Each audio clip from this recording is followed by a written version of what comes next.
All right, in this video, I'm going to do a review of factoring.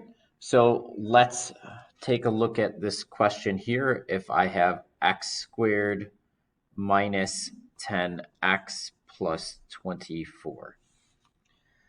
So we need numbers that add up to negative 10 and multiply to positive 24.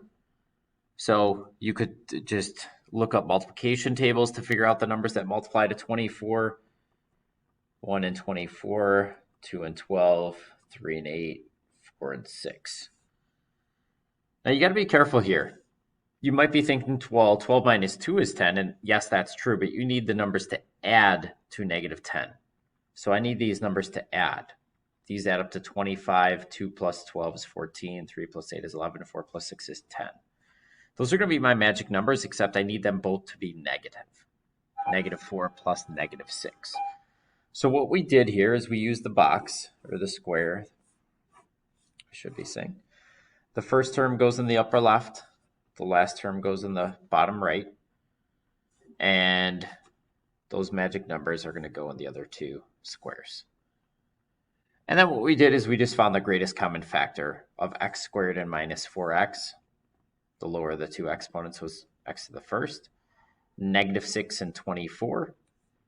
6 and 24 are both divisible by 6. Bring the sign of the closest square. Here, x squared and negative 6x. Again, they share an x. Negative 4x and 24. They're both divisible by 4, and I'm going to bring the sign of that closest square. So this factors to x minus 6, x minus 4. And that would be the solution for that one. Oh, let's take a look at one more. X squared plus 2x minus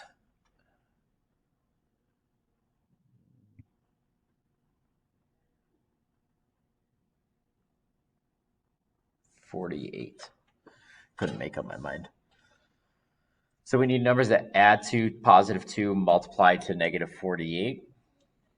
Because we're multiplying towards a negative, I really need to think about the factors in terms of having opposite, they have to have opposite signs. So when I start listing out the factors of 48, 5, 6, that's what I'd come up with. Just 48 divided by 1, 2, 3, 4, 5.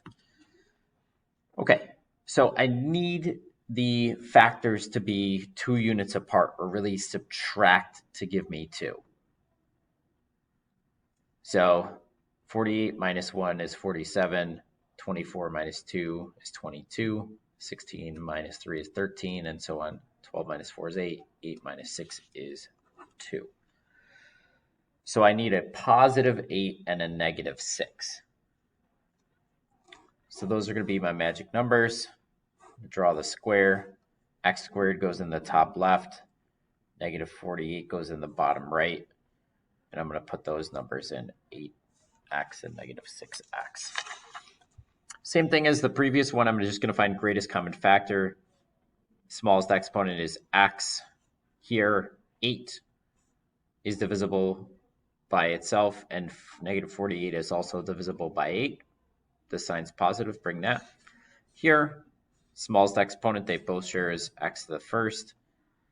Negative 6x minus 48. They're both divisible by 6, and I'm going to bring the negative. So this factors to x plus 8 times x minus 6. So that's just a quick review of factoring. That should help you with page 7 of your assignment.